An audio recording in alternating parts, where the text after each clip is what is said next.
묻어버려. 악마 같은 대령의 목소리가 타는 듯한 연병장에 울려 퍼졌다. 으르렁거리는 소리와 함께 거대한 군용 불도저가 차가운 흙더미를 얕게 파인 구덩이 속에 쓰러져 있는 어린 여군에게로 쏟아부었다.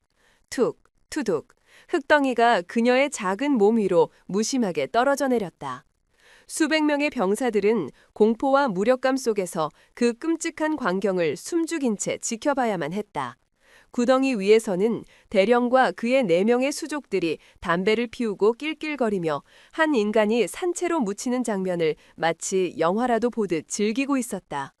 그 순간 멀지 않은 작은 언덕 위, 딸을 만나러 온 허름한 옷차림의 한 늙은 아버지가 그 모든 광경을 목격하고 있었다. 그는 소리치지 않았다. 달려 내려가지도 않았다. 그의 얼굴에는 슬픔도 분노도 없었다. 오직 세상의 모든 빛을 삼켜버린 듯한 차가운 정정면이 감돌고 있었다. 그는 그저 조용히 품에서 낡은 휴대폰을 꺼내들었다. 단 한 통의 전화.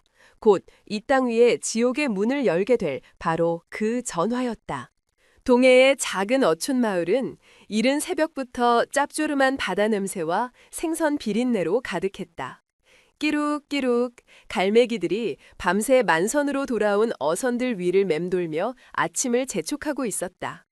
마을의 작은 집들 굴뚝에서는 아침 식사를 준비하는 하얀 연기가 피어오르고 있었다. 평화롭고 활기찬 어촌의 아침 풍경이었다. 그 풍경 속 낡고 허름하지만 정갈하게 정돈된 한 집의 작은 부엌. 한 늙은 남자가 서툰 솜씨로 아침 식사를 준비하고 있었다. 그의 이름은 김민석. 그는 이 마을에서 평생을 살아온 과묵한 늙은 어부였다. 그의 얼굴에는 거친 바닷바람과 뜨거운 햇살이 새겨놓은 깊은 주름이 지도처럼 펼쳐져 있었다. 그의 손은 평생을 그물과 노를 잡았던 탓에 투박하고 마디가 굵었다. 하지만 오늘 그의 투박한 손은 아주 섬세하게 움직이고 있었다. 그는 갓 잡아 올린 싱싱한 생선으로 맑은 탕을 끓이고 딸아이가 가장 좋아하는 매콤한 양념의 조림을 정성껏 만들고 있었다. 보글보글 냄비에서 구수한 냄새가 피어올랐다. 그는 자신의 몫이 아닌 누군가를 위한 음식을 만들고 있었다. 그의 막내딸 김소희. 그는 시계와 달력을 번갈아 보았다. 오늘은 소희가 자대 배치를 받고 처음으로 면회가 허락된 바로 그날이었다. 그는 어젯밤 한숨도 자지 못했다. 설렘과 걱정 때문이었다. 그에게는 아들 2, 딸 1, 3명의 자식이 있었다. 첫째 아들 태현은 대한민국 육군의 최정예 기동군단을 이끄는 자랑스러운 중장이었다. 둘째 아들 태준 또한 수도를 방위하는 기갑사단의 사단장, 총망받는 소장이었다. 아들 2 모두 그의 피를 이어받아 훌륭한 군인이 되었다. 하지만 그의 마음속 가장 깊고 가장 부드러운 자리는 언제나 막내딸 소희의 몫이었다. 소희는 어릴 적부터 유난히 그를 따랐다. 아들들이 아버지의 무뚝뚝함과 강인함을 어려워할 때 소희만이 그의 거친 손을 잡고 그의 무릎에 앉아 제잘거리곤 했다. 그녀는 그의 삶의 유일한 빛이자 온기였다. 그는 아들들에게는 단 한 번도 다정한 말을 건네거나 따뜻하게 안아준 적이 없었다. 그는 그들이 자신처럼 강인한 남자로 자라기를 바랐다. 그는 그들에게 군인의 길을 가라고 강요하지 않았다. 하지만 그는 그들에게 단 한 가지만은 뼛속 깊이 새겨주었다. 군복을 더럽히는 놈은 인간이 아니다. 그것이 그의 유일한 가르침이었다. 10여 년 전 비가 내리는 여름밤. 해병대 훈련소에서 막 휴가를 나온 앳된 얼굴의 2 아들이 그의 앞에 무릎을 꿇고 앉아 있었다. 그들의 군복은 흙먼지로 얼룩져 있었지만 그들의 눈은 그 어느 때보다도 총기로 빛나고 있었다. 그는 말 없이 술잔을 채웠다. 그리고 2 아들에게 술잔을 건넸다. 마셔라. 2 아들은 말 없이 쓴 소주를 단숨에 들이켰다. 군인이 됐더구나. 그가 나지막이 말했다. 이제부터 너희들의 목숨은 너희들의 것이 아니다. 너희들의 목숨은 국가의 것이고 너희들이 지켜야 할 국민들의 것이다. 명심해라. 예, 아버지. 그리고 한 가지만 더 기억해라. 그의 눈이 서늘하게 빛났다. 군복은 군인의 수이다. 죽어서도 입고 가야 할 마지막 옷이다. 그 옷을 돈 여푼에 혹은 안락한 자리에 더럽히는 놈이 있다면 그 놈은 내 아들이 아니다. 그 놈은 인간도 아니다. 만약 너희들이 그런 버러지 같은 놈이 된다면 그는 말을 멈췄다. 그리고 벽에 걸린 낡은 사냥용 엽총을 응시했다. 이 아비가 직접 너희들의 심장을 쏠 것이다. 알겠나? 그의 말은 농담이 아니었다. 두 아들은 아버지의 눈에서 진심을 읽었다. 그들은 온몸에 소름이 도는 것을 느끼며 필사적으로 고개를 끄덕였다. 그날의 맹세처럼 두 아들은 훌륭한 군인으로 성장했다. 그들은 아버지의 이름에 결코 누를 끼치지 않았다. 하지만 소희는 달랐다. 그녀는 군인이 되기를 원치 않았다. 그녀는 평범한 대학생이 되어 친구들과 어울리고 작은 카페를 차리는 소박한 꿈을 꾸었다. 그는 그런 딸의 꿈을 존중해 주었다. 그는 그녀가 자신이나 오빠들처럼 험한 길을 걷기를 원치 않았다. 하지만 운명은 그녀를 평범한 삶에 머무르게 내버려 두지 않았다. 대학교를 졸업할 무렵 소희는 돌연 입대를 결심했다. 그녀는 여군 부사관에 지원했다. 왜 그러느냐? 그의 물음에 소희는 그저 환하게 웃으며 말했다. 그냥요, 아버지. 저도 한번 해보고 싶어졌어요. 아버지와 오빠들이 평생을 바쳐 지켜온 이 나라가 어떤 곳인지 제 눈으로 직접 보고 싶어졌어요.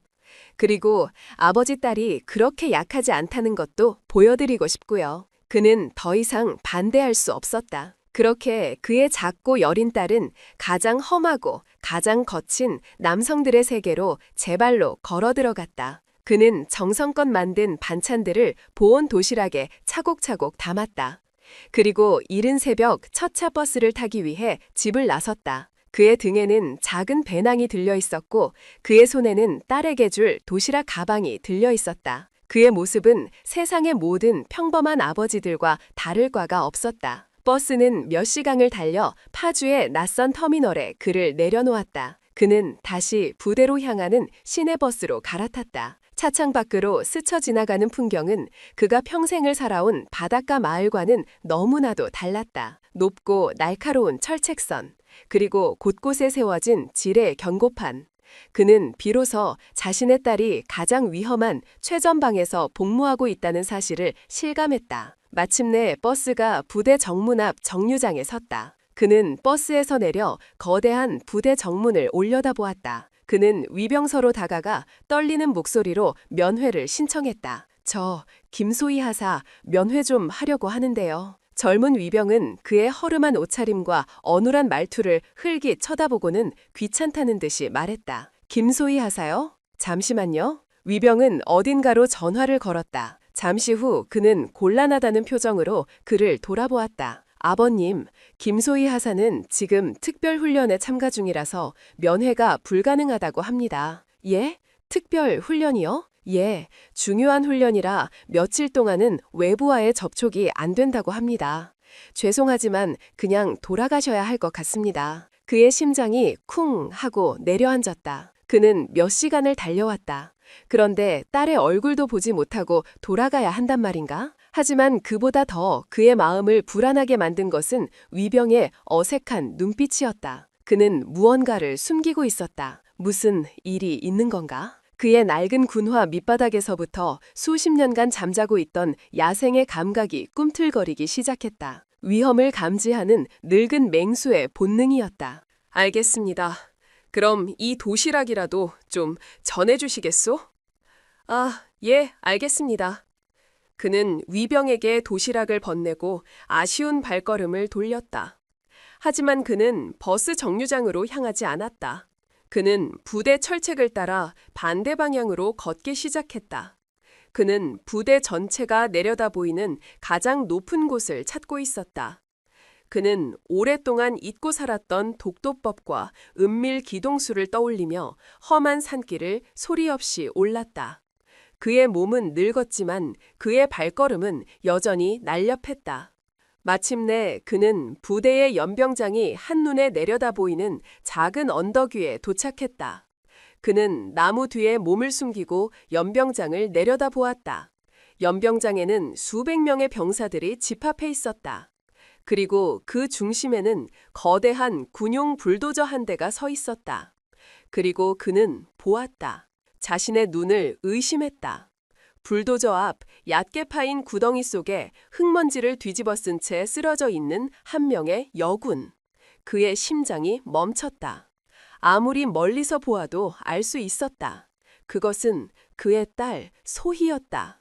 그리고 그는 보았다. 불도저가 굉음을 내며 움직이기 시작하는 것을.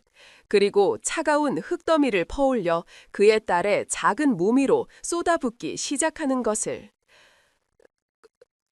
그의 입에서 아무 소리도 나오지 않았다. 그의 눈에서 눈물도 흐르지 않았다. 그의 세상이 무너져 내렸다. 그리고 그 순간 늙고 선량했던 어부 김민석은 죽었다. 그리고 그의 안에서 수십 년간 깊은 잠에 빠져 있던 또 다른 존재가 눈을 떴다. 한때 적들에게 죽음의 사신으로 불렸던 전설의 특수부대 흑룡.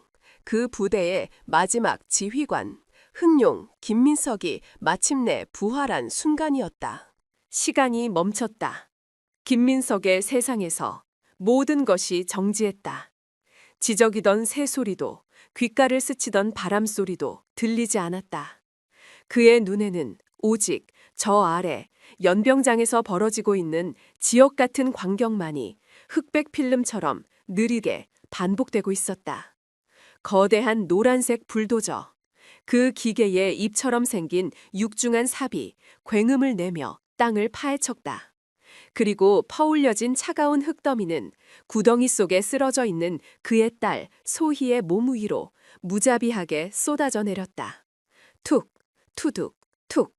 흙덩이가 딸의 군복 위로, 그녀의 얼굴 위로 떨어져 내리는 소리가 마치 그의 심장이 찢어지는 소리처럼 생생하게 들리는 듯했다. 그의 딸, 그의 작고 여린 막내딸. 그가 평생을 자신의 목숨보다 더 아끼고 사랑했던 존재. 그녀는 움직이지 않았다. 이미 의식을 잃은 것 같았다. 그녀의 몸은 흙먼지와 아마도 피로 범벅이 되어 마치 버려진 넝마 인형처럼 구덩이 속에 힘없이 구겨져 있었다. 그리고 그 구덩이 위에서는 5명의 남자들이 서 있었다. 그들의 어깨에는 장교와 부사관의 계급장이 붙어 있었다. 그들은 이 나라의 아들, 딸들을 지키고 보살펴야 할 지휘관들이었다. 하지만 그들은 그러지 않았다. 그들은 담배를 피우고 있었다. 그들의 입에서는 하얀 연기가 뿜어져 나왔다. 그들은 웃고 있었다. 자기들끼리 시시덕거리며 농담을 던지고 있었다. 그들은 한 인간이 산채로 땅속에 묻히는 광경을 마치 재미있는 구경거리라도 되는 듯 즐기고 있었다.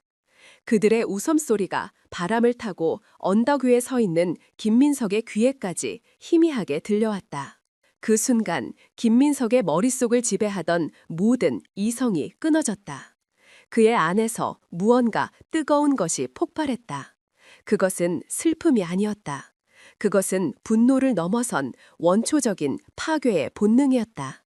자신의 새끼가 눈앞에서 찢어 발겨지는 것을 목격한 늙은 맹수의 광기였다. 그는 당장이라도 언덕을 달려 내려가 저놈들의 목을 자신의 이빨로 물어뜯고 그 심장을 꺼내 씹어먹고 싶었다. 그는 실제로 그렇게 움직이려 했다. 그의 늙은 다리 근육이 꿈틀거렸다. 하지만 그 순간 수십 년간 그의 몸속 깊숙한 곳에 잠들어 있던 또 다른 자아가 그의 광기를 억눌렀다.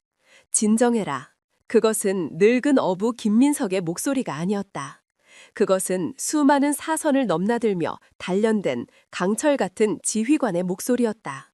전설의 특수부대 흑룡의 지휘관 김민석. 분노는 아무것도 해결하지 못한다. 분노는 시야를 가릴 뿐이다. 냉정해져라. 지금 네가 해야 할 일은 분노가 아니다. 심판이다. 그의 뜨거웠던 머리가 차갑게 식기 시작했다. 그의 떨리던 손이 멈췄다. 그의 붉게 충혈되었던 눈은 다시 깊이를 알 수 없는 어두운 시면의 빛을 되찾았다. 그는 더 이상 슬퍼하는 아버지가 아니었다. 그는 사냥을 준비하는 사냥꾼이었다. 그는 주머니에서 낡고 투박한 폴더폰을 꺼내들었다. 액정은 금이가 있었고 버튼은 닳아 있었다. 하지만 그것은 지금 이 순간 세상의 그 어떤 최첨단 무기보다도 더 강력하고 무서운 심판의 도구가 될 터였다. 그는 움직이지 않았다. 그는 저 아래에서 그의 딸이 완전히 흙더미에 묻힐 때까지 기다렸다. 그것은 잔인한 일이었다. 하지만 그는 알아야만 했다. 저놈들이 어디까지 갈 수 있는지를, 저들의 악행이 어디까지 닿아 있는지를. 그는 그 모든 것을 자신의 눈으로 똑똑히 확인하고 기억해야만 했다. 그것이 훗날 그들에게 가장 완벽하고 잔인한 지옥을 선물할 수 있는 유일한 방법이었기 때문이다. 불도저의 굉음이 멎었다. 구덩이는 완전히 메워졌다. 그의 딸은 이제 보이지 않았다. 그녀가 존재했던 자리에는 그저 평평한 흙바닥만이 남아있을 뿐이었다. 좋아, 아주 깨끗해졌군. 대령 계급장을 단 지휘관으로 보이는 자가 만족스럽게 말했다. 그는 담배꽁초를 딸이 묻힌 그 땅 위로 무심하게 던져버렸다. 오늘 일은 아무도 보지 못한 거다. 알겠나? 그가 연병장의 도열에 있는 수백 명의 병사들을 향해 고함을 질렀다. 만약 오늘 일에 대해 단 한마디라도 외부로 새어나간다면 전현과 똑같은 꼴을 당하게 될 줄 알아라. 니놈들뿐만 아니라 니놈들의 가족까지 전부 무사하지 못할 거야. 그의 목소리에는 살기가 가득했다. 병사들은 공포에 질린 채 그저 고개만 끄덕일 뿐이었다. 김민석은 그 모든 것을 지켜보았다. 그리고 그는 그 5명의 얼굴을 한 명 한 명 자신의 뇌리에 낙인처럼 새겼다. 그는 조용히 몸을 돌렸다. 그리고 왔던 길을 소리 없이 되짚어 내려가기 시작했다. 그의 발걸음에는 더 이상 아들을 만나러 가던 늙은 아버지의 설렘이나 아쉬움이 담겨 있지 않았다. 그의 발걸음은 지옥의 문을 열기 위해 나아가는 저승사자의 발걸음이었다. 그는 부대를 빠져나와 인적이 드문 버스 정류장의 낡은 벤치에 앉았다. 그는 전화기를 열었다. 그리고 그는 단축번호 1번을 길게 눌렀다. 그 번호는 그의 첫째 아들 김태현에게로 연결되었다. 신호음이 2번 울리고 수화기 너머에서 익숙하고 늠름한 아들의 목소리가 들려왔다. 아버지, 이 시간에 웬일이세요? 김민석은 잠시 말을 잇지 못했다. 그의 목무엉이 뜨거운 무언가에 막힌 듯 답답했다. 그는 마른 침에 삼켰다. 그리고 그는 입을 열었다. 그의 목소리는 그가 평생을 살아오면서 단 한 번도 내본 적 없는 그런 목소리였다. 감정이라고는 단 1g도 섞이지 않은 죽음처럼 차갑고 건조한 목소리. 태연아, 나다. 아버지, 목소리가 왜 그러세요? 무슨 일 있으세요? 수화기 너머 아들의 목소리에 걱정이 묻어났다. 김민석은 저 멀리 딸이 묻힌 그 연병장을 텅 빈 눈으로 바라보았다. 놈들이 소희를 묻었다. 그의 마지막 말이 끝나는 순간 수화기 너머에서는 아주 짧은 정적이 흘렀다. 그리고 그 정적을 깨고 들려온 것은 더 이상 그의 아들의 목소리가 아니었다. 그것은 자신의 암컷과 새끼를 잃은 숫사자의 피 끓는 포효였다. 아버지, 지금 어디세요? 위치 당장 보내세요. 그의 말 한마디 한마디는 이가 갈리는 분노의 소리였다. 심판의 시간은 그렇게 시작되고 있었다. 놈들이 소희를 묻었다. 김민석의 입에서 그 6글자가 마치 유언처럼 흘러나오는 순간 수화기 너머의 세상은 완벽한 침묵에 잠겼다. 1초, 2초. 시간은 영원처럼 길게 느껴졌다. 그 침묵은 폭풍의 눈이었다. 모든 것을 집어삼킬 거대한 분노가 압축되고 응축되는 끔찍한 정적. 그리고 마침내 그 정적을 떼고 들려온 목소리는 더 이상 그의 아들 김태연의 것이 아니었다. 아버지, 목소리는 낮고 차분했다. 하지만 그 차분함 속에는 용암보다 더 뜨거운 분노가, 쇠를 긁는 듯한 살기가 서려 있었다. 지금 어디십니까? 그것은 질문이 아니었다. 그것은 목표를 확인하는 저격수의 마지막 물음이었다. 위치, 좌표를 지금 당장 보내십시오. 김민석은 대답 대신 낡은 폴더폰의 버튼을 투박한 손으로 더듬거리며 눌렀다. 삐빅. 그의 현재 위치가 담긴 짧은 문자 메시지가 아들의 전화기로 전송되었다. 알겠습니다. 수화기 너머에서 짧은 대답이 들려왔다. 거기서 움직이지 마십시오. 제가 지금 가겠습니다. 뚝. 전화가 끊겼다. 김민석은 전화기를 닫았다. 그는 더 이상 첫째 아들에게 무언가를 설명하거나 부탁할 필요가 없었다. 그는 자신의 아들을 알았다. 그가 어떤 괴물인지, 그리고 그가 분노했을 때 어떤 짓을 할 수 있는지를. 그는 다시 전화기를 열었다. 그리고 단축번호 2번을 길게 눌렀다. 둘째 아들 김태준. 신호음이 채 2번도 울리기 전에 전화가 연결되었다. 수화기 너머로 첫째와는 다른 우렁차고 활기 넘치는 아들의 목소리가 들려왔다. 아버지, 웬일이세요? 별일 없으시죠? 김민석의 목소리를 듣는 순간 태준의 목소리 톤이 즉시 바뀌었다. 아버지, 무슨 일이세요? 형한테는 연락하셨어요? 너에게도 알려줘야 할 것 같아서. 김민석은 조금 전 첫째 아들에게 했던 그 끔찍한 6글자를 다시 한번 반복했다. 놈들이 소희를 묻었다. 수화기 넘어 태준의 반응은 첫째 태현과는 완전히 달랐다. 침묵 대신 그의 입에서는 억눌린 짐승의 울부짖음이 터져나왔다. 그리고 그 울부짖음은 곧 지옥의 유황불 같은 분노의 폭발로 이어졌다. 어떤 개새끼들입니까? 아버지, 당장 말씀해 주십시오. 제가 그놈들 모조리 갈아서 씹어 먹어버리겠습니다. 그는 불이었다. 모든 것을 닥치는 대로 태워버리는 맹렬한 화염. 진정해라. 김민석이 나지막이 말했다. 지금 나에게 필요한 것은 너의 분노가 아니다. 너의 이빨이다. 말씀만 하십시오. 태준의 목소리가 낮게 가라앉았다. 그의 분노는 사라지지 않았다. 다만 목표물을 향해 정확하게 날아갈 준비를 마친 유도 미사일처럼 냉각되었을 뿐이었다.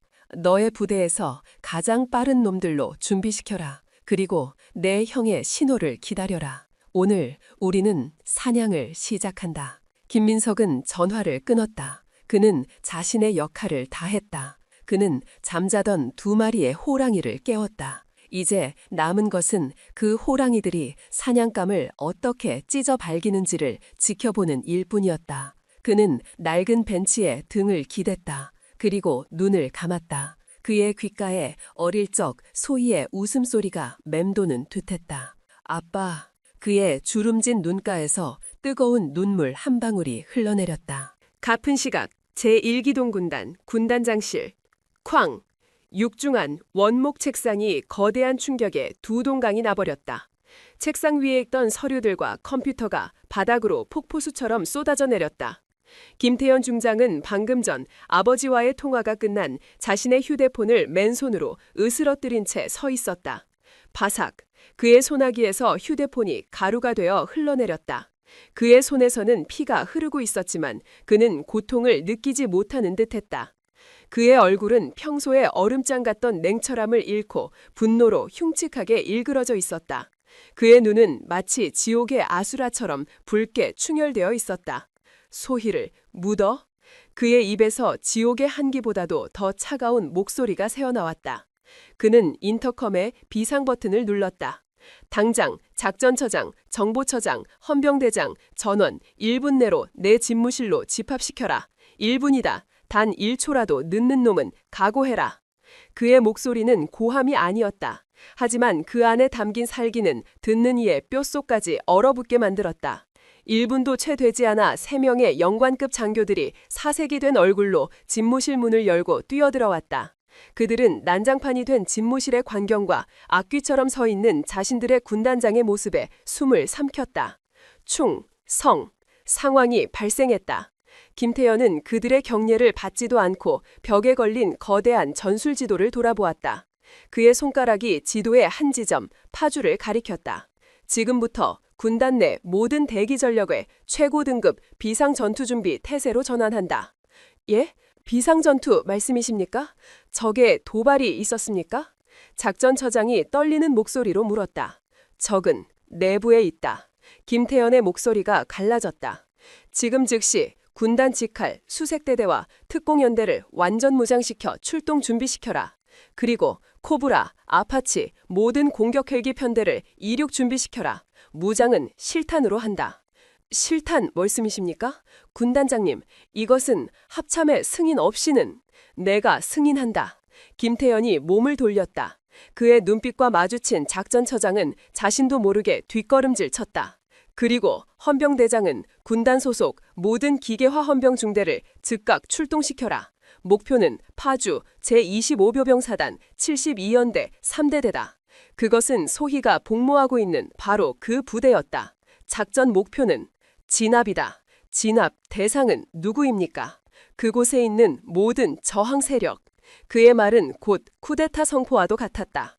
하지만 그 자리에 있는 그 누구도 감히 그의 명령을 거역할 생각을 하지 못했다. 이것은 훈련이 아니다. 이것은 전쟁이다. 가서 내 동생을 건드린 버러지들을 모조리 지옥으로 보내버려라. 그의 마지막 명령이었다. 같은 시각 수도 기계화보병사단 사단장실. 김태준 소장은 집무실 안을 마치 우리에 갇힌 호랑이처럼 서성이고 있었다. 그의 얼굴은 시뻘겋게 달아올라 있었고 그의 주먹은 금방이라도 무언가를 부숴버릴 것처럼 꽉 쥐어져 있었다. 그의 앞에는 사단의 모든 참모들이 죄인처럼 고개를 숙인 채 서 있었다. 다시 말해봐. 그가 으르렁거렸다. 방금 뭐라고 짓거렸지? 인사참모가 죽고 싶다는 표정으로 간신히 입을 열었다. 김소희 하사에 대한 신원 조회 결과 사단장님의 동생분이 맞는 것으로.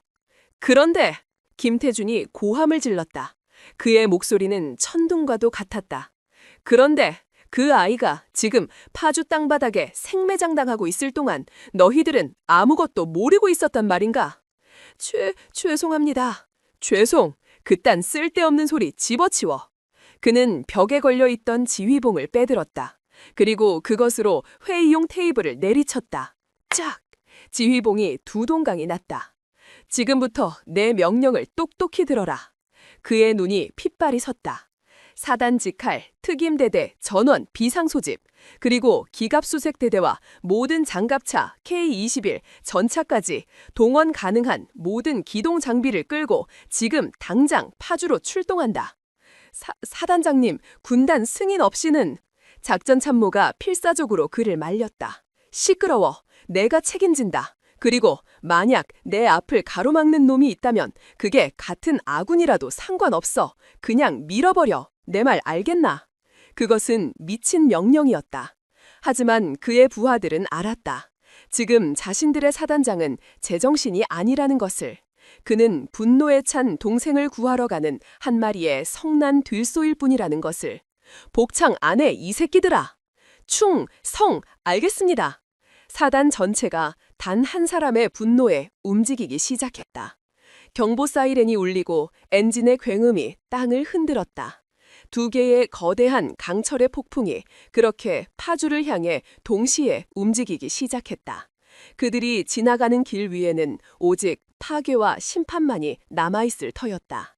지역의 문이 활짝 열리고 있었다. 대한민국 육군의 신경망은 거대한 거미줄처럼 전국 각지에 뻗어 있었다. 그 신경망의 중심부, 합동참모본부 지휘통질실, 수십, 수백 개의 모니터가 한반도 전역의 모든 군사적 움직임을 24시간 실시간으로 감시하고 있었다. 그날 오후 지휘통제실의 상황장교들은 자신들의 눈을 의심했다. 상황 발생! 상황 발생! 한 젊은 장교의 다급한 외침이 통제실의 정적을 갈랐다. 제1기동 군단과 수도 기계화 보병사단에서 식별되지 않은 대규모 병력 이동이 포착되었습니다. 통제실의 분위기가 삽시간에 얼어붙었다. 상황판을 총괄하는 작전본부장이 자리에서 벌떡 일어났다. 뭐라고? 보고해, 당장!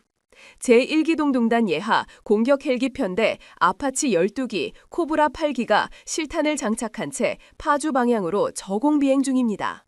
또한 군단 직할 특공연대 병력을 태운 수송 헬기들이 그 뒤를 따르고 있습니다.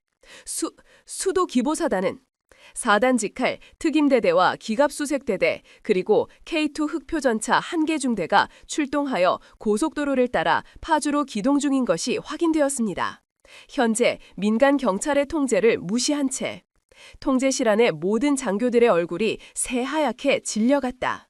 이것은 훈련이 아니었다. 훈련이라면 반드시 합참에 사전 보고가 있어야만 했다. 이것은 명백히 보고되지 않은 돌발 행동이었다. 그것도 대한민국 육군의 최정예 부대 2개가 동시에 약속이라도 한 듯이 단 한 곳을 향해 움직이고 있었다. 목표 지점은 어디인가? 두 부대 모두 파주 제25 보병사단 72연대 3대대 주둔지입니다. 작전본부장의 입에서 짤막한 신음이 터져나왔다. 대체 무슨 일이 벌어지고 있는 거지? 그는 즉시 두 부대의 지휘관에게 연락을 시도했다. 당장 1군 단장과 수기사단장 연결해, 지금 당장! 하지만 수화기 너머에서는 차가운 대답만이 돌아왔다. 연결이 되지 않습니다. 두 분 모두 현재 통신을 받지 않고 있습니다. 이것은 명백한 항명이었다. 이럴 수가. 작전본부장은 자신의 군생활 수십 년 동안 단 한 번도 겪어보지 못한 최악의 비상사태에 직면했다. 그는 떨리는 손으로 자신의 직속 상관, 즉 합참의장에게 보고하기 위해 비상회선을 들었다. 하지만 그가 버튼을 누르기도 전에 그의 등 뒤에서 차갑고 위험 있는 목소리가 들려왔다. 보고하지 않아도 된다. 작전본부장이 화들짝 놀라 뒤를 돌아보았다. 그곳에는 합참의장 박서진 대장이 팔짱을 낀 채 서 있었다. 그녀는 언제부터 그곳에 와 있었는지 아무도 알지 못했다. 의장님, 지금 군단장 김태현 중장과 사단장 김태준 소장이 알고 있다. 박서진이 그의 말을 잘랐다. 그녀의 표정은 알 수 없는 무거움에 잠겨 있었다. 그들의 모든 움직임은 나의 허가 아래에 이루어지고 있는 것이다. 예, 하지만 의장님, 이것은 훈련이 아니다. 박서진이 말했다. 이것은 청소다. 그녀는 통제실에 거대한 중앙 스크린을 응시했다. 스크린 위에는 2개의 거대한 붉은색 화살표가 마치 거대한 집게발처럼 파주의 작은 점 하나를 향해 다가가고 있었다. 목표 지점은 어디인가? 두 부대 모두 파주 제25 보병사단 72연대 3대대 주둔지입니다. 작전본부장의 입에서 짤막한 신음이 터져나왔다. 대체 무슨 일이 벌어지고 있는 거지? 그는 즉시 두 부대의 지휘관에게 연락을 시도했다. 당장 1군 단장과 수기사단장 연결해, 지금 당장! 하지만 수화기 너머에서는 차가운 대답만이 돌아왔다. 연결이 되지 않습니다. 두 분 모두 현재 통신을 받지 않고 있습니다. 이것은 명백한 항명이었다. 이럴 수가. 작전본부장은 자신의 군생활 수십 년 동안 단 한 번도 겪어보지 못한 최악의 비상사태에 직면했다. 그는 떨리는 손으로 자신의 직속 상관, 즉 합참의장에게 보고하기 위해 비상회선을 들었다. 하지만 그가 버튼을 누르기도 전에 그의 등 뒤에서 차갑고 위험 있는 목소리가 들려왔다. 보고하지 않아도 된다.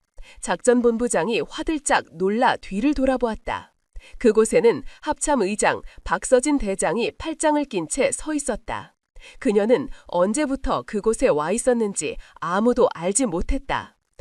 의장님, 지금 군단장 김태현 중장과 사단장 김태준 소장이 알고 있다. 박서진이 그의 말을 잘랐다. 그녀의 표정은 알 수 없는 무거움에 잠겨 있었다. 그들의 모든 움직임은 나의 허가 아래에 이루어지고 있는 것이다. 예? 하지만 의장님, 이것은 훈련이 아니다. 이것은 훈련이다. 그녀는 통제실에 거대한 중앙 스크린을 응시했다. 스크린 위에는 두 개의 거대한 붉은색 화살표가 마치 거대한 집게발처럼 파주의 작은 점 하나를 향해 다가가고 있었다. 지금부터 이 작전과 관련된 모든 통신과 보고는 나에게만 직보하도록. 외부에는 군 내부의 대규모 대테러 훈련이라고 발표한다. 알겠나? 명 받들겠습니다. 작전본부장은 더 이상 아무것도 묻지 못했다. 그는 직감했다. 지금 자신이 목격하고 있는 이 사건이 대한민국 군의 역사를 새로 쓰게 될 거대한 폭풍의 시작이라는 것을. 그리고 그는 보았다. 자신의 최고 지휘관 박서진의 눈에서 아주 희미하게 스쳐 지나가는 슬픔과 곤회를. 파주로 향하는 고속도로 위. 수십 대의 K808 차륜형 장갑차와 K21 보병 전투 장갑차들이 굉음을 내며 질주하고 있었다. 그들의 무한 궤도와 타이어는 아스팔트가 파일 듯한 기세로 도로 위를 질주했다. 민간인 차량들은 공포에 질려 갓길로 황급히 비켜섰다. 가장 선도에 선 지휘 장갑차 안. 김태준 소장은 전투복 소매를 팔꿈치까지 걷어붙인 채 작전 지도를 노려보고 있었다. 그의 얼굴은 분노로 시뻘겋게 상기되어 있었다. 현재 위치는 목표까지 얼마나 남았나? 보고 드립니다. 15분 내 목표 지점 도착 가능합니다. 더 밟아. 지금부터 10분 내로 주파한다. 그는 참을성이 없었다. 1분 1초가 지옥과도 같았다. 그의 머릿속에는 흙더미 속에 묻혀있을 여동생의 모습만이 가득했다. 그의 옆에서 부관이 떨리는 목소리로 물었다. 사단장님, 정말 이대로 부대 정문을 돌파하실 생각이십니까? 아군 간의 유혈 사태가 벌어질 수도 있습니다. 김태준은 그를 쳐다보지도 않고 대답했다. 나는 지금 아군을 치러 가는 것이 아니다. 그의 목소리가 갈라졌다. 나는 내 동생을 묻어버린 벌레들을 잡으러 가는 것이다. 그리고 벌레를 잡는 데는 피가 튀는 법이지. 그의 눈에 살기가 번뜩였다. 공시각 파주 상공. 두두두두두. 수십 대의 헬리콥터가 거대한 강철의 샛대처럼 하늘을 뒤덮고 있었다. 가장 선두에 비행하고 있는 아파치 공격 헬기 조종석. 김태현 중장은 조종관을 직접 잡고 있었다. 그는 대한민국 육군 내에서도 최고의 헬기 조종 실력을 가진 베테랑 파일럿이었다. 그의 눈은 전방의 목표 지점을 응시하고 있었다. 헤드셋을 통해 부하들의 보고가 쉴 새 없이 들려왔다. 알파 편대, 목표 상공 도착, 특이사항 없음. 브라보 편대, 적 부대 외곽 봉쇄 완료. 그는 아무 대답도 하지 않았다. 그는 그저 조용히 헬기의 첨단 조준 시스템을 조작했다. 삐빅. 화면 중앙에 목표물, 즉 25사단 72연대 3대대의 연병장이 녹색 십제선 안에 들어왔다. 그는 연병장 한가운데 불도저 한 대와 새로 다져진 듯한 흙더미를 보았다. 그의 이성이 끊어졌다. 그는 무전기의 전체 통신 채널을 열었다. 그의 얼음장 같은 목소리가 파주 상공의 모든 헬기 조종사들의 귓전을 때렸다. 전 편대에 전파한다. 늪. 지금부터 목표 지점을 제외한 부대 내 모든 통신 시설과 지휘 시설을 파괴한다. 예? 파괴? 말씀이십니까? 경고 사격이다. 놈들에게 우리가 장난을 치러 온 것이 아니라는 것을 똑똑히 보여줘라. 그는 자신의 헬기에 장착된 30mm 체인건의 안전장치를 풀었다. 그리고 방아쇠를 당겼다. 두두두두두두두.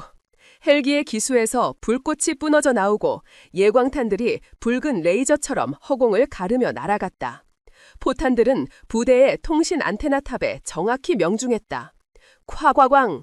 거대한 철탑이 폭발과 함께 두 동강이나 무너져 내렸다. 그것을 신호로 다른 모든 공격 헬기들도 일제히 불을 뿜기 시작했다. 두두두두, 콱광!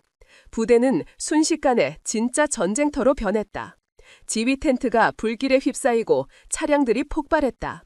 비명소리와 경보음이 뒤섞여 아비규환을 이루었다.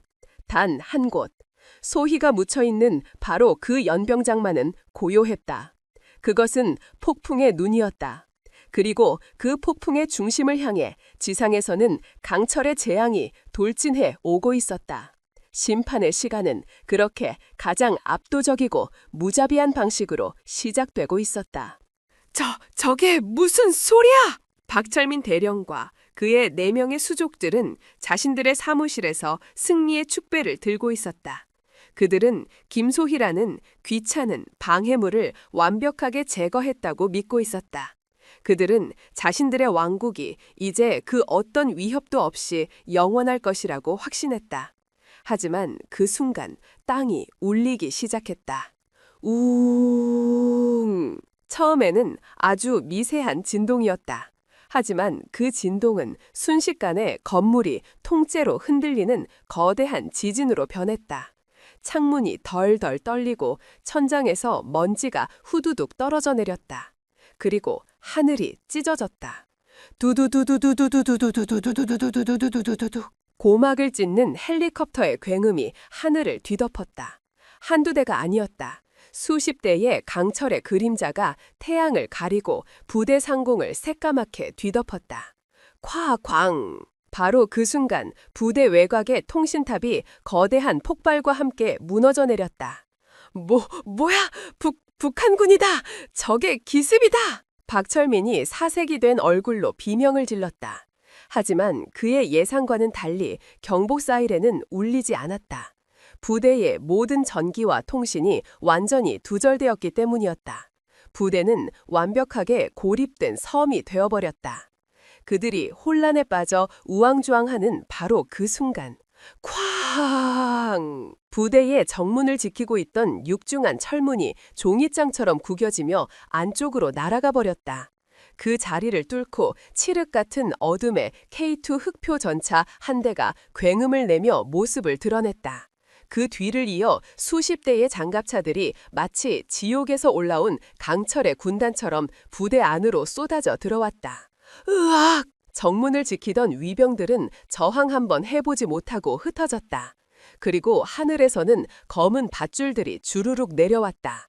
수백 명의 검은 복면의 특임대 요원들이 마치 거미처럼 밧줄을 타고 소리 없이 연병장과 건물 옥상으로 내려앉았다. 그들의 움직임은 한치의 오차도 없었다. 그들은 약속이라도 한 듯 부대의 모든 주요 지점을 순식간에 장악했다. 무기고, 지휘 텐트, 그리고 박철민이 있는 본관 건물까지. 쾅! 본관 건물의 현관문이 폭약에 의해 박살이 났다. 섬광탄이 터지고 최루탄 연기가 복도를 가득 메웠다. 컬록! 박철민과 그의 수족들은 매캐한 연기 속에서 무기력하게 쓰러졌다. 그들의 눈앞으로 검은 유령들이 다가왔다.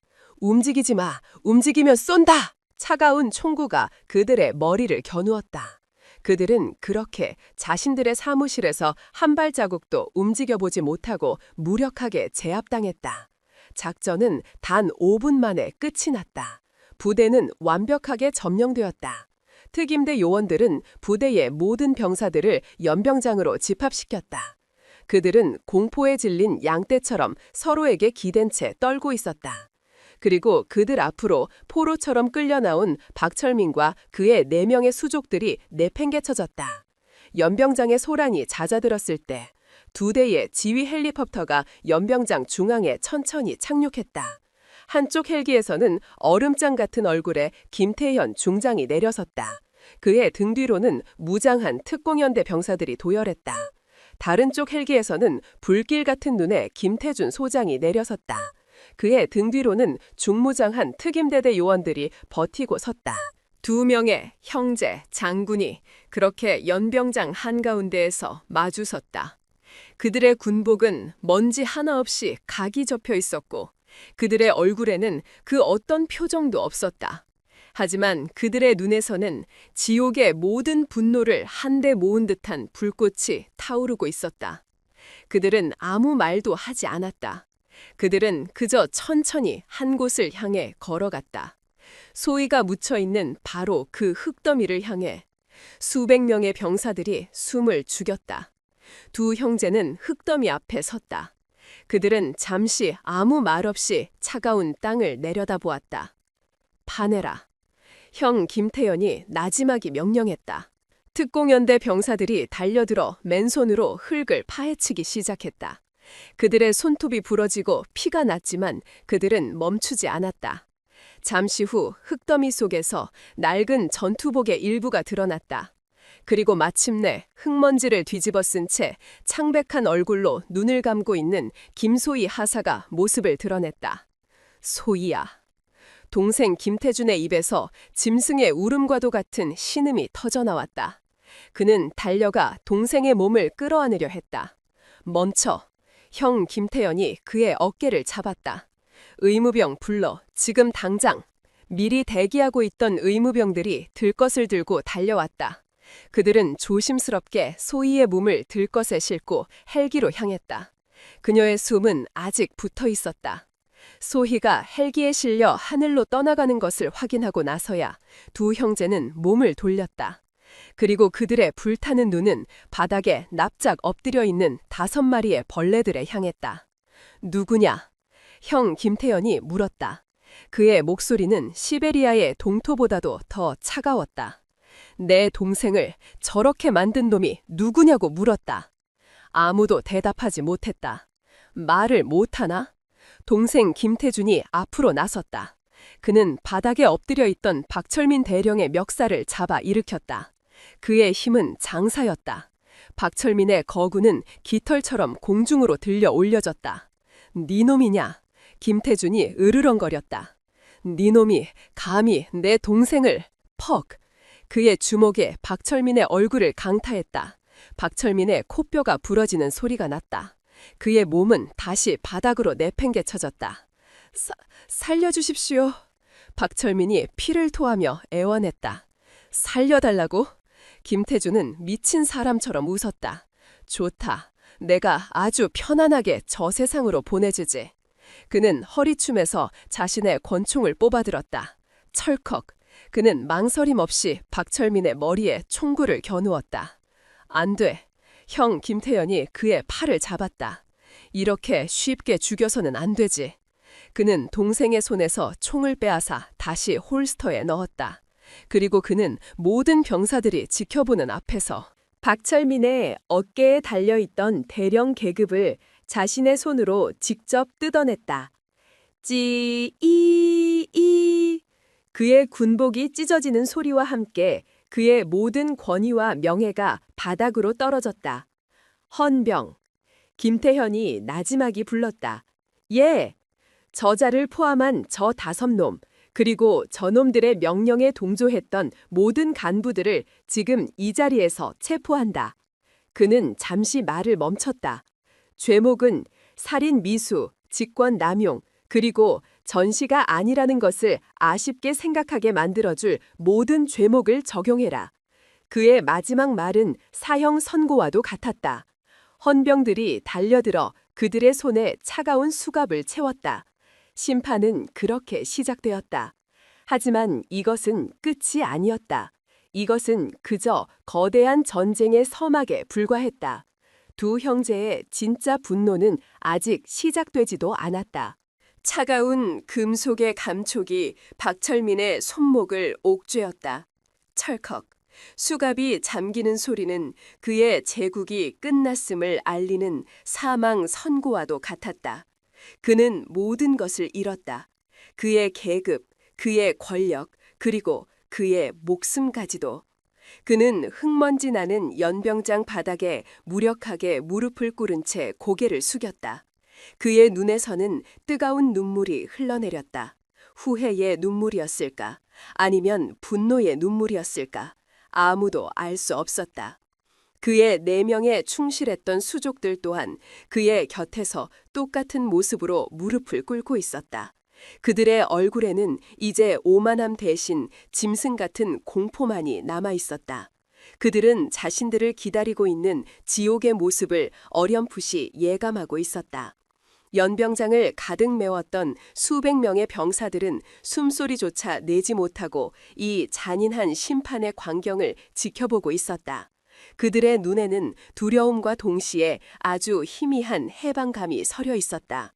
자신들을 억압하던 폭군이 무너져 내리는 모습을 목격하는 복잡한 감정. 두 명의 형제 장군은 그들 앞에 산처럼 서 있었다. 동생 김태준 소장은 여전히 분이 풀리지 않는 듯 거친 숨을 몰아쉬고 있었다. 그의 주먹은 금방이라도 다시 박철민의 얼굴을 향해 날아갈 것처럼 단단하게 쥐어져 있었다. 이것으로 끝이라고 생각하지 마라, 이 버러지 같은 놈아. 그가 으르렁거렸다.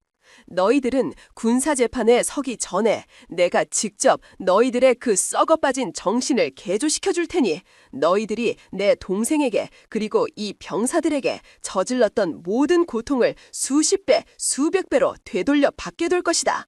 그의 말 한마디 한마디는 살기가 등등했다. 하지만 형 김태현 중장은 그를 제지했다. 그만해라, 태준아. 그의 목소리는 차분했지만 그 안에 담긴 무게는 동생의 불같은 분노를 잠재우기에 충분했다. 우리의 사적인 복수는 끝났다. 지금부터는 군의 이름으로 공적인 심판을 시작해야 한다. 그는 동생의 어깨를 두드렸다. 그리고 그는 무릎 꿇고 있는 죄인들을 지나쳐 연병장 중앙으로 걸어나갔다. 그는 연병장의 모든 병사들을 둘러보았다. 나는 제1기동 군단장 중장 김태현이다. 그의 목소리가 확성기를 통해 연병장 전체에 울려 퍼졌다. 그리고 내 옆에 이 사람은 수도 기계화 보병사단장 소장 김태준이다. 오늘 우리가 이곳에 온 이유는 단 하나다. 그는 잠시 말을 멈췄다. 그리고 그의 시선이 조금 전 소위가 묻혔던 그 흙더미를 향했다. 우리는 우리의 동생을 구하기 위해 왔다. 하지만 그와 동시에 우리는 너희들을 구하기 위해 왔다. 나? 그의 예상치 못한 말에 병사들의 눈이 흔들렸다. 나는 안다. 너희들이 지난 시간 동안 어떤 고통 속에서 살아왔는지를, 저 짐승만도 못한 놈들 아래에서 인간으로서의 존엄성을 짓밟히고 매일 밤 폭력과 공포에 떨어야만 했다는 사실을. 그의 목소리에 처음으로 희미한 감정이 실렸다. 그것은 분노가 아니었다. 그것은 깊은 연민과 미안함이었다. 그리고 나는 안다. 너희들이 침묵할 수밖에 없었다는 사실 또한 저들의 뒤에 보이지 않는 거대한 힘이 버티고 있다는 것을 알고 있었기 때문이겠지. 너희들의 작은 저항이 더 큰 보복으로 돌아올까 두려웠을 것이다. 이해한다. 그는 잠시 숨을 골랐다. 하지만 이제는 다르다. 그의 목소리에 다시 힘이 실리기 시작했다. 이제 너희들의 등 뒤에는 내가 서 있다. 그리고 대한민국 육군이 서 있다. 이제 더 이상 두려워하지 마라. 더 이상 침묵하지 마라. 그는 모든 병사들의 눈을 하나하나 마주치며 말했다. 나는 너희들에게 묻겠다. 저 5놈 외에 이 부대를 썩게 만든 또 다른 기생충들이 있는가?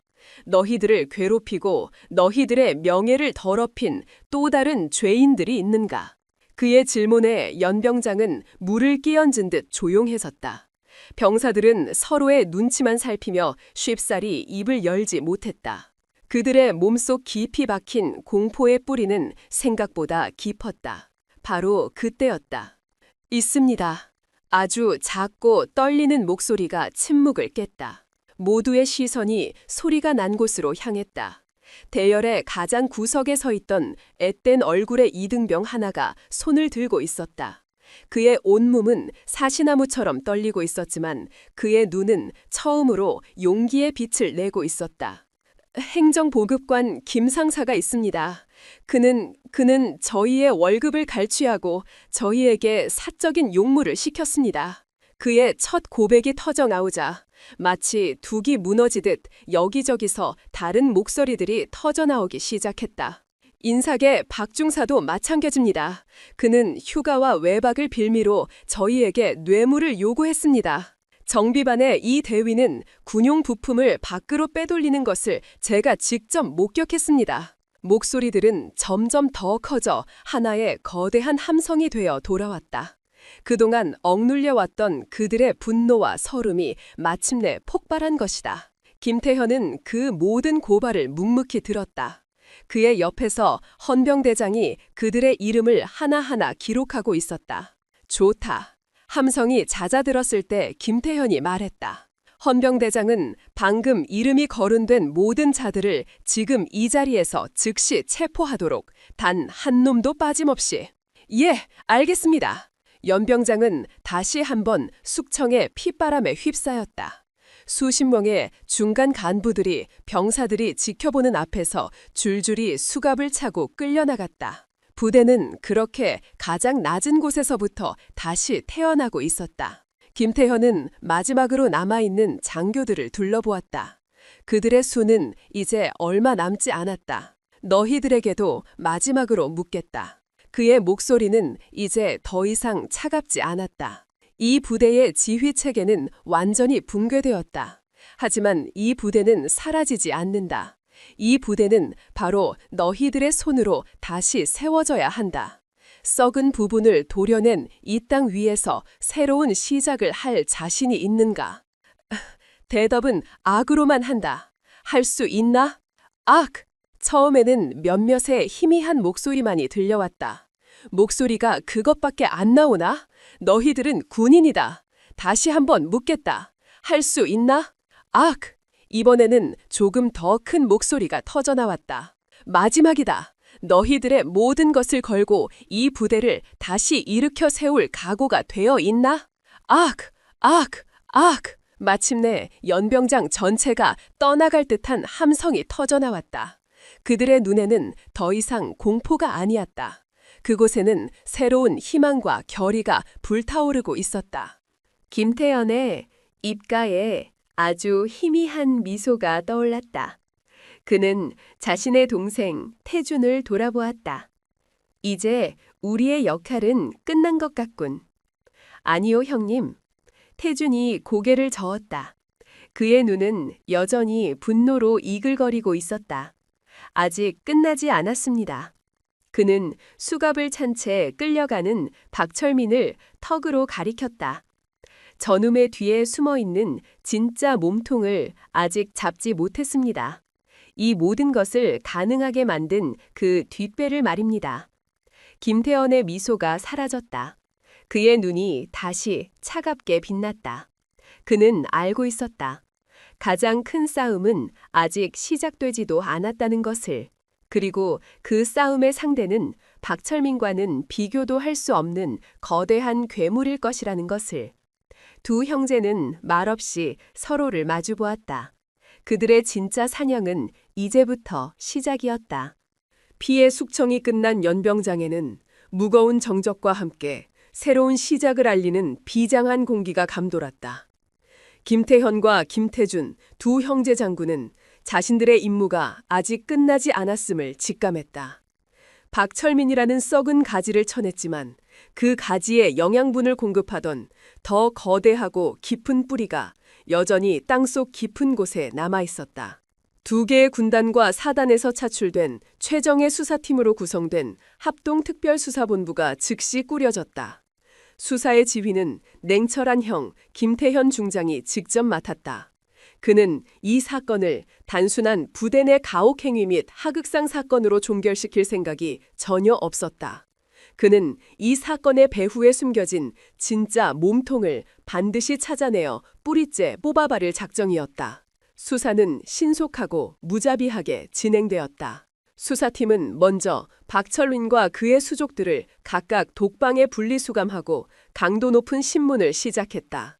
처음에는 굳게 입을 다물고 버티던 그들이었다. 그들은 자신들의 뒷배가 곧 자신들을 구해주러 올 것이라고 굳게 믿고 있었다. 하지만 그들의 기대는 하룻밤 만에 무너져 내렸다. 김태현은 그들에게 그 어떤 회유나 협상도 제안하지 않았다. 대신 그는 그들에게 현실을 보여주었다. 이것은 너희들이 저지른 범죄의 목록이다. 취조실의 차가운 테이블 위로 수백 장에 달하는 서류 몽치가 던져졌다. 그 안에는 그들이 지난 몇 년간 저지르놓은 모든 비리와 횡령 그리고 폭행과 관련된 증거들이 빼곡하게 기록되어 있었다. 병사들의 자필 진술서, 조작된 회계 장부, 그리고 그들의 범죄 행각이 녹화된 몰래카메라 영상까지. 그리고 이것은 너희들이 받게 될 처벌의 목록이다. 그 옆으로 군 형법전이 펼쳐졌다. 살인 미수, 직권남용, 군수품 횡령, 초병 특수폭행, 적용 가능한 모든 죄목들이 붉은색 펜으로 섬뜩하게 표시되어 있었다. 모든 죄가 인정될 경우 그들은 최소 무기징역 혹은 사형까지도 선고받을 수 있었다. 너희들을 지켜주던 방패는 이제 사라졌다. 너희들의 그 잘나신 뒷배는 지금 너희들을 구하기는커녕 자신들의 꼬리가 밝힐까 두려워 숨죽이고 있을 것이다. 김태현의 얼음장 같은 목소리가 취조실의 공기를 갈랐다. 선택해라. 저 모든 죄를 안고 감옥에서 평생을 썩을 것인가? 아니면 너희들이 아는 모든 것을 털어놓고 조금이라도 살아남을 기회를 잡을 것인가? 그의 말은 악마의 속삭임처럼 달콤하고 치명적이었다. 결국 가장 먼저 무너진 것은 박철민의 오른팔이었던 한 소령이었다. 그는 모든 것을 자백했다. 그리고 그의 자백을 시작으로 다른 이들도 경쟁하듯 자신들이 아는 모든 비밀을 쏟아내기 시작했다. 그리고 그들의 입에서 마침내 이 모든 사건의 진짜 이유가 드러났다. 김소희 하사는 단순히 그들의 눈에 거슬렸던 것이 아니었다. 그녀는 그들의 거대한 부패의 왕국을 뒤흔들 판도라의 상자를 열어버렸던 것이다. 몇 주 전 신병이었던 김소희 하사는 부대의 행정보금 업무를 배우고 있었다. 그녀는 비록 군인의 딸로 태어났지만 군대 시스템에 대해서는 아는 것이 거의 없었다.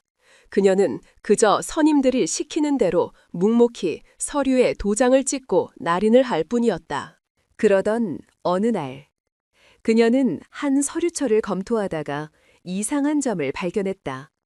그것은 부대 외곽의 낡은 창고를 보수하는 공사와 관련된 계약서였다. 공사 대금은 수억 원에 달았다. 하지만 그녀는 그 창고가 이미 몇 달 전에 다른 공사팀에 의해 보수 공사가 끝났다는 사실을 알고 있었다. 그녀는 처음에는 자신이 무언가 잘못 알았을 것이라고 생각했다. 하지만 그녀는 그냥 넘어갈 수가 없었다. 그녀의 아버지와 오빠들에게 배운 군인 정신이 그것을 허락하지 않았다. 그녀는 휴일 몰래 그 창고를 찾아갔다. 그리고 그녀는 보았다. 창고는 페인트 칠만 새로 했을 뿐 이전에 낡고 금이 갔던 그대로의 모습이었다. 수억 원짜리 보수공사는 어디에도 존재하지 않았다.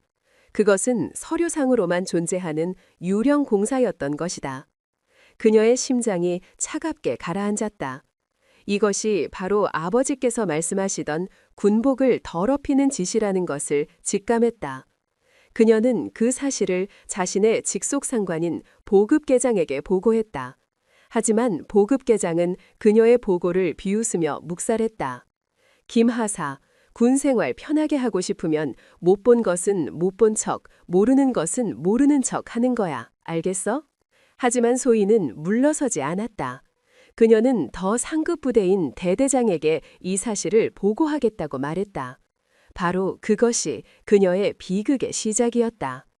그날 밤 그녀는 박철민 대령과 그의 수족들에게 불려갔다. 그들은 그녀를 창고로 끌고 가 무자비하게 폭행했다.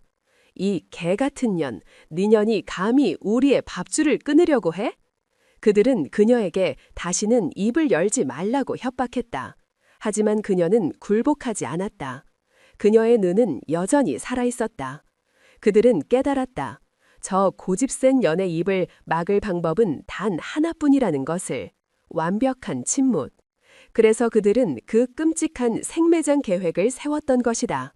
그녀를 부대 내의 모든 병사들이 지켜보는 앞에서 공개적으로 처형함으로써 그녀를 영원히 침묵시키는 동시에 다른 모든 내부 고발의 싹을 잘라버리려 했던 것이다.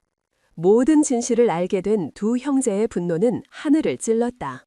그 짐승만도 못한 놈들. 동생 김태주는 주먹으로 벽을 내리쳤다. 그의 손등이 찢어져 피가 흘렀지만 그는 아랑곳하지 않았다. 단순히 가혹행위가 아니었어. 우리의 동생은 저 거대한 악에 맞서 혼자 싸우고 있었던 거야. 형 김태현의 목소리는 끓어오르는 분노와 동생에 대한 미안함으로 가늘게 떨리고 있었다.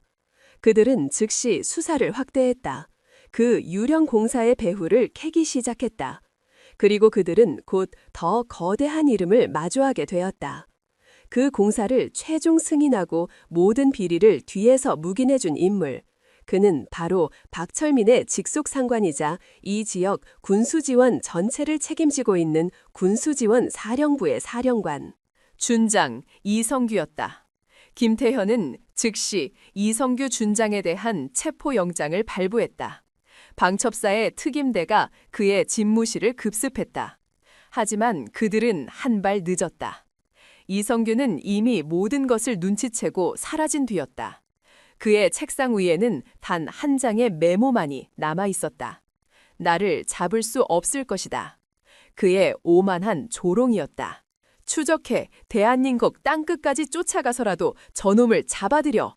김태현의 불호령이 떨어졌다. 군 전체에 이성규 준장에 대한 긴급 수배령이 내려졌다. 하지만 그는 마치 연기처럼 사라져버렸다. 그의 행방은 어디에서도 찾을 수 없었다. 그를 비호하는 거대한 세력이 그의 도주를 돕고 있는 것이 분명했다. 수사는 다시 벽에 부딪혔다. 두 형제는 깨달았다. 이 싸움이 군 내부의 힘만으로는 끝낼 수 없다는 것을. 그들은 더 큰 힘이 필요했다. 저 보이지 않는 카르텔을 부술 수 있는 외부의 힘. 바로 그때 그들의 아버지 김민석에게서 전화가 걸려왔다. 그는 두 아들의 수사 진행 상황을 묵묵히 듣고만 있었다. 그리고 그는 나지막히 말했다. 때가 되었구나. 예? 아버지, 무슨? 내가 직접 나서야 할 때가. 그의 말 한마디에 두 명의 장군 아들들은 숨을 죽였다. 그들은 어렴풋이 알고 있었다.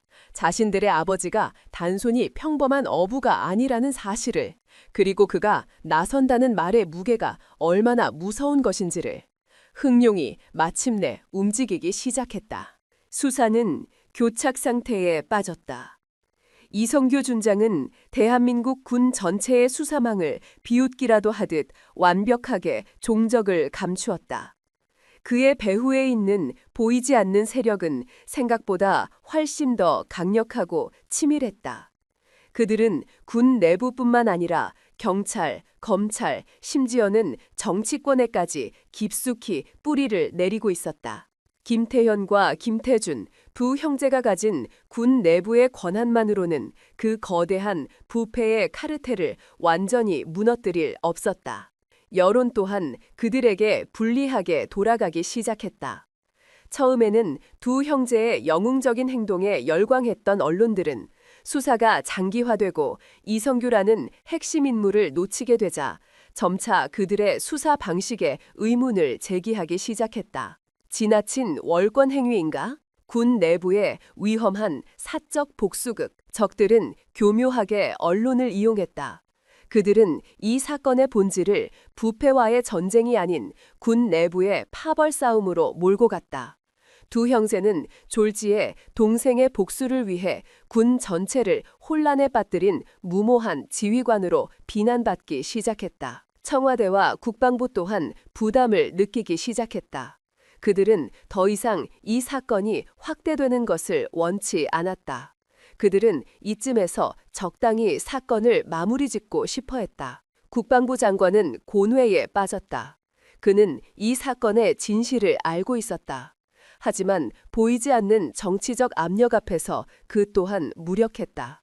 그는 이 교착 상태를 깰 수 있는 마지막 돌파구가 필요했다. 그리고 그는 그 돌파구가 어디에 있는지 알고 있었다. 모든 사건의 시작점, 모든 분노의 근원, 동해의 작은 어촌마을에 사는 그 늙은 어부. 장관은 아무에게도 알리지 않고 비공식적으로 동해로 향했다. 그는 이 모든 것을 시작한 그 노인의 진짜 의도가 무엇인지 직접 확인하고 싶었다. 그리고 그에게 이쯤에서 멈춰달라고 설득해야만 했다. 그는 수소문 끝에 김민석의 낡은 집을 찾아냈다. 비서도 경호원도 없이 그는 홀로 낡은 대문을 두드렸다. 똑똑. 잠시 후 문이 열리고 깊은 주름이 가득한 얼굴에 김민석이 모습을 드러냈다. 그는 국방부 장관의 예고 없는 방문에도 조금도 놀라는 기색이 없었다. 마치 그가 올 것을 이미 알고 있었다는 듯이. 누추한 곳까지 어인이리시오. 그의 목소리는 거칠고 투박했다. 잠시 드릴 말씀이 있어서 찾아왔습니다, 어르신. 김민석은 말없이 그를 집 안으로 들였다. 집 안은 낡았지만 정갈했다. 벽에는 낡은 흑백 사진 몇 장이 걸려 있었다. 장관은 마루에 앉아 어렵게 입을 열었다. 그는 현재 수사가 처한 어려움과 정치적인 상황에 대해 설명했다. 그리고 그는 조심스럽게 말했다. 이쯤에서 멈추시는 것이 어떻겠습니까? 아드님들의 명예를 위해서라도. 김민석은 대답 대신 조용히 찻잔을 들어 차를 한 모금 마셨다. 그의 눈은 깊이를 알 수 없는 바다처럼 고요했다. 장관, 한참 만에 그가 입을 열었다. 내 아들들은 명예 따위를 위해 싸우고 있는 것이 아니오. 네? 그놈들은 그저 아비의 가르침을 따르고 있을 뿐이요. 군복을 더럽히는 놈은 인간이 아니다. 라는 그 지독한 가르침을. 그의 말에 장관은 더 이상 아무 말도 할 수 없었다. 그의 눈빛 앞에서 국방부 장관이라는 자신의 직책이 한없이 초라하게 느껴졌다. 그는 무심코 방 안을 둘러보았다. 그리고 그의 시선이 한 곳에 멎었다. 방구석 낡은 제사상 위에 놓인 작은 흑백 사진 하나. 사진 속에는 검은 전투복을 입은 젊은 군인 수십 명이 살기등등한 눈빛으로 카메라를 응시하고 있었다. 그리고 그들의 중심에 유난히 젊고 날카로운 눈빛의 지휘관 한 명이 서 있었다. 장관의 온몸에 소름이 돋았다. 그는 그 사진을 알고 있었다. 군 내부에서도 극소수의 최고위급 인사들만 그 존재를 알고 있다는 전설 속의 부대. 베트남 전쟁, 그리고 그 이후 수많은 비밀 작전에 투입되어 적들에게 검은 용이라는 공포의 대상이었던 대한민국 최강의 비밀 특수부대, 흥룡부대, 그리고 사진 속 그 젊은 지휘관. 장관은 떨리는 눈으로 사진 속의 젊은 남자와 자신의 눈앞에 앉아있는 늙은 어부를 번갈아 쳐다보았다. 세월의 흔적에 가려져 있었지만 그 서늘하고 깊은 눈빛만큼은 똑같았다. 어르신? 장관의 목소리가 자신도 모르게 떨려 나왔다. 혹시 성함이 김민석이십니까? 김민석은 대답 대신 조용히 고개를 끄덕였다. 장관은 자리에서 벌떡 일어났다. 그의 얼굴은 경악과 믿을 수 없다는 충격으로 하얗게 질려 있었다. 흥룡, 김민석, 군 역사상 전무후무한 전설. 수많은 공을 세우고도 모든 명예를 거부하고 호련히 군을 떠나 역사 속으로 사라졌던 바로 그 이름. 그가 바로 이 늙은 어부란 말인가. 장관은 깨달았다. 자신이 지금껏 상대하고 있던 존재가 단순히 억울한 피해자의 아버지가 아니었다는 것을. 그는 잠자던 호랑이의 코털을 건드린 것이 아니었다. 그는 깊은 바닷속에 잠들어 있던 전설 속의 흥룡을 깨워버린 것이었다. 이제 아시겠소? 김민석이 나지막이 물었다. 내 아들들이 왜 멈출 수 없는지를, 그리고 내가 왜 멈추게 할 수 없는지를. 장관은 아무 대답도 할 수 없었다. 그는 그저 멍하니 서 있을 뿐이었다. 그는 직감했다. 이 싸움의 판도가 이제 완전히 뒤집혔다는 것을. 이성규와 그의 배후 세력이 상대해야 할 적은 더 이상 2명의 젊은 장군이 아니었다. 그들의 적은 군의 살아있는 신화 그 자체였다. 장관은 그 낡은 집을 어떻게 빠져나왔는지 기억나지 않았다. 그는 차에 오르자마자 한 곳으로 전화를 걸었다. 청와대 대통령 비서실장이었다. 실장님, 저 국방부 장관입니다. 대통령님께 긴급 독대를 요청합니다. 무슨 일이요, 장관? 이제야 알았습니다. 장관의 목소리가 떨리고 있었다. 우리가 누구를 건드렸는지 이제야 알았습니다. 그날 밤 대한민국 국방부와 청와대는 발칵 뒤집혔다. 흥룡의 귀환. 그 이름 석자의 무게는 그 어떤 정치적 압력보다도 무겁고 강력했다. 이성규를 비호하던 모든 방패막들이 하룻밤 사이에 사라져버렸다. 아무도 감히 살아있는 전설을 적으로 돌리고 싶어 하지 않았다. 그리고 며칠 후 첩보 위성을 통해 이성규 준장의 은신처가 발각되었다. 그는 국내의 한 사찰에 몸을 숨기고 밀항을 준비하고 있었다. 하지만 그를 찾아낸 것은 검찰이나 경찰이 아니었다. 그를 가장 먼저 찾아낸 것은 어디선가 호련히 나타난 검은 전투복 차림의 늙은 노인들이었다. 그들의 얼굴에는 세월의 주름이 가득했지만 그들의 눈은 여전히 젊은 시절 흥룡의 그것처럼 살기로 번뜩이고 있었다. 그들은 김민석의 옛 부하들이었다. 그들은 자신들의 마지막 지휘관의 조용한 부름에 응답하여 어둠 속에서 다시 모여든 것이었다. 오랜만이군, 이성규. 김민석이 어둠 속에서 모습을 드러냈다. 이성규는 유령이라도 본 듯 사색이 되어 그 자리에 주저앉았다. 심판은 그렇게 가장 조용하고 가장 완벽한 방식으로 시작되고 있었다. 흥룡의 이름으로. 흥룡의 귀환. 그 소문은 보이지 않는 거대한 파도가 되어 군과 정치권의 가장 깊숙한 곳까지 휩쓸고 지나갔다. 김민석이라는 늙은 어부의 이름 뒤에 대한민국 군 역사상 가장 비밀스럽고 가장 치명적이었던 전설의 부대가 서 있다는 사실. 그 사실 하나만으로 이성규 준장을 비호하던 모든 세력은 하룻밤 사이에 꼬리를 감추었다. 그들은 살아있는 신화와 맞서 싸울 용기가 없었다. 이성규는 그렇게 완벽하게 고립되었다. 그가 숨어있던 낡은 사찰의 어둠 속에서 그는 유령처럼 나타난 김민석과 그의 늙은 부하들을 마주해야만 했다. 그의 눈앞에 서 있는 것은 단순히 은퇴한 늙은 군인들이 아니었다. 그들은 수십 년의 세월 동안 어둠 속에서 나라의 명을 받아 이름도 빛도 없이 가장 더러운 임무를 수행해온 진짜 괴물들이었다. 어떻게 당신들이... 이성규의 목소리는 공포로 갈라져 나왔다. 김민석은 대답 대신 그에게 천천히 다가갔다. 그의 눈은 모든 감정이 사라진 텅 빈 심연과도 같았다. 내 놈은 선을 넘었다. 그가 나지막이 말했다. 군인이 군복을 더럽힐 수는 있다. 하지만 군인이 군복을 입고 자신의 새끼를 해치는 짐승이 되어서는 안 되었다. 그 말을 끝으로 김민석은 몸을 돌렸다. 그는 자신의 손을 더럽힐 가치조차 없다는 듯이. 그의 뒷뒤에서 늙은 흥룡의 부하들이 소리 없이 움직였다.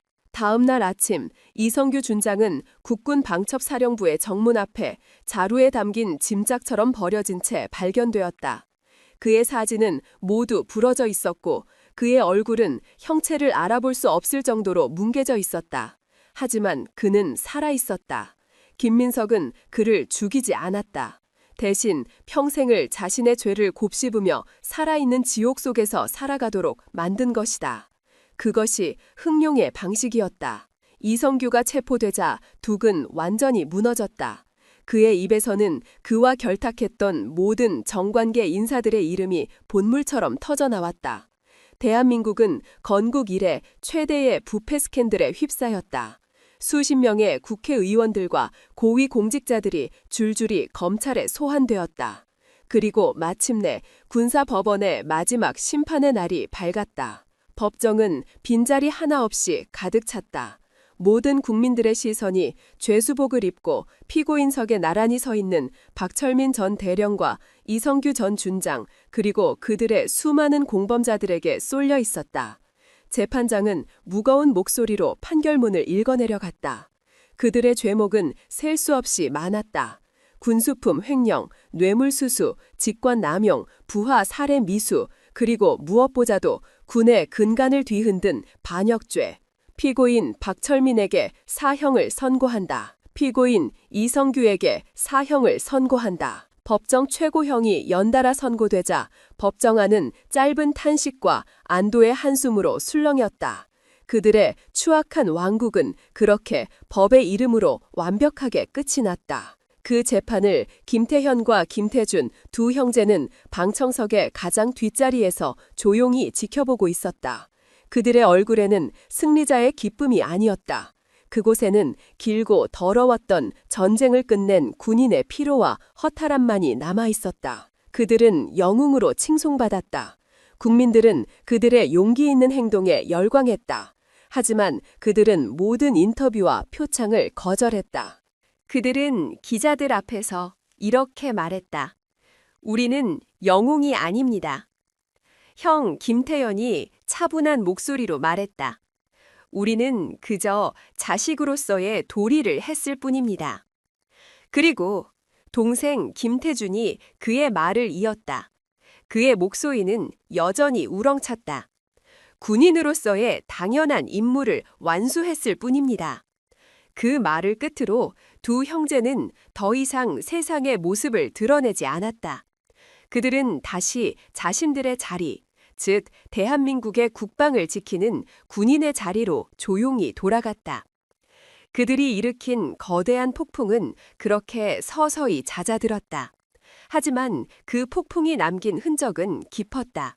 군은 가장 아픈 상처를 드러냈지만 동시에 그 상처를 스스로 도려낼 수 있는 힘을 가지고 있음을 증명했다. 그리고 그 모든 폭풍의 중심에는 세상이 알지 못하는 한 늙은 영웅이 있었다. 그는 자신의 역할을 다한 후 다시 동해의 작은 어촌 마을로 돌아갔다. 그는 다시 과묵한 늙은 어부가 되었다. 그가 누구였는지, 그가 무슨 일을 했는지 아는 사람은 이제 아무도 없었다. 하지만 대한민국 군의 역사는, 그리고 군인의 명예를 소중히 여기는 모든 이들의 마음속에는 그의 이름 흥룡이 영원히 기억될 터였다. 정의는 그렇게 가장 조용하고 가장 완벽한 방식으로 제자리를 찾았다. 김소희 하사는 기적적으로 건강을 되찾았다. 그녀의 몸에 남았던 끔찍한 상처들은 희미한 흉터로 남았지만 그녀의 눈은 이전보다 훨씬 더 깊고 강인해져 있었다. 죽음의 문턱에서 살아 돌아온 자만이 가질 수 있는 그런 눈빛이었다. 그녀는 이번 사건에 숨겨진 영웅으로 추대되었다. 국방부는 그녀의 용기와 불굴의 군인 정신을 높이 사 그녀에게 충무무공 훈장을 수여했다. 그리고 그녀가 원한다면 당장 명예롭게 전역하여 새로운 삶을 살 수 있도록 배려해주겠다고 약속했다. 하지만 그녀는 그 제안을 거절했다. 저는 군인으로 남고 싶습니다. 그녀는 자신을 찾아온 국방부 장관에게 떨리지만 단호한 목소리로 말했다. 제가 쓰러졌던 바로 그곳에서 저는 절망뿐 아니라 희망도 보았습니다. 불의의 앞에서 침묵을 깨고 일어섰던 수많은 전우들의 용기를 보았습니다. 저는 그들과 함께 이 군대를 더 나은 곳으로 만들고 싶습니다. 그녀의 선택은 군 전체에 큰 울림을 주었다. 그녀는 더 이상 비극의 피해자가 아니었다. 그녀는 부패에 맞서 싸운 정의의 상징이자 절망 속에서도 희망을 잃지 않는 불굴의 아이콘이 되었다. 그로부터 1년의 시간이 흘렀다. 모든 폭풍이 지나가고 세상은 다시 평온을 되찾았다. 동해의 작은 어촌 마을, 햇살이 부서지는 잔잔한 바다 위로 낡은 고깃배 한 척이 떠 있었다. 배 위에는 4명의 사람이 낚싯대를 들이우고 있었다. 허름한 작업복 차림의 늙은 아버지 김민석, 그리고 그의 곁에 나란히 앉아있는 3명의 자녀들. 그들의 어깨 위에는 이제 무거운 별도, 계급장도 없었다. 그들은 그저 평범한 아버지와 아들, 그리고 딸의 모습으로 그곳에 있었다. 월척이다! 우렁찬 목소리로 둘째 태준이 외쳤다. 그의 낚싯대가 활처럼 휘어지며 은빛 물고기 한 마리가 물 밖으로 튀어올랐다. 시끄럽다 이놈아! 고기들 다 도망가겠다! 무뚝뚝한 목소리로 첫째 태현이 그를 타박했다. 하지만 그의 입가에는 옅은 미소가 걸려 있었다. 오빠들 조용히 좀 해봐요. 막내 소희가 맑은 목소리로 웃으며 그들을 말렸다. 그녀의 얼굴에는 더 이상 그늘이 없었다. 그녀의 미소는 바다를 비추는 햇살처럼 밝고 따뜻했다. 김민석은 아무 말 없이 그 모습을 지켜보고 있었다. 그는 낚싯대를 잡고 있었지만 그의 시선은 오직 그의 3명의 자녀들에게 고정되어 있었다. 자랑스러운 아들들, 그리고 대견한 딸. 그는 지난 1년간의 지옥 같았던 시간들을 떠올렸다. 그리고 그는 깨달았다. 자신이 평생을 바쳐 지킨 것이 단순히 국가나 명예가 아니었다는 것을. 그가 정말로 지키고 싶었던 것은 바로 이 작은 배 위에 함께 있는 이 평범하고도 눈부신 행복이었다는 것을. 그는 조용히 하늘을 올려다보았다. 하늘은 구름 한 점 없이 푸르렀다. 그의 주름진 입가에 아주 오랜만에 깊고 평화로운 미소가 떠올랐다. 그의 길고 길었던 전쟁은 마침내 끝이 났다. 한 늙은 어부는 권력이 아닌 사랑과 명예로 단 한 통의 전화로 폭풍을 불러왔습니다. 2명의 장군은 증오가 아닌 가족과 군대를 지키려는 책임감으로 거대한 시스템을 무너뜨렸습니다. 여러분은 진정한 힘이 어깨 위에 별에서 나온다고 생각하십니까? 아니면 조용히 숨어 있는 영웅의 유산에서 나온다고 생각하십니까? 여러분의 생각을 댓글로 남겨 저희에게 들려주십시오. 들어주셔서 감사합니다.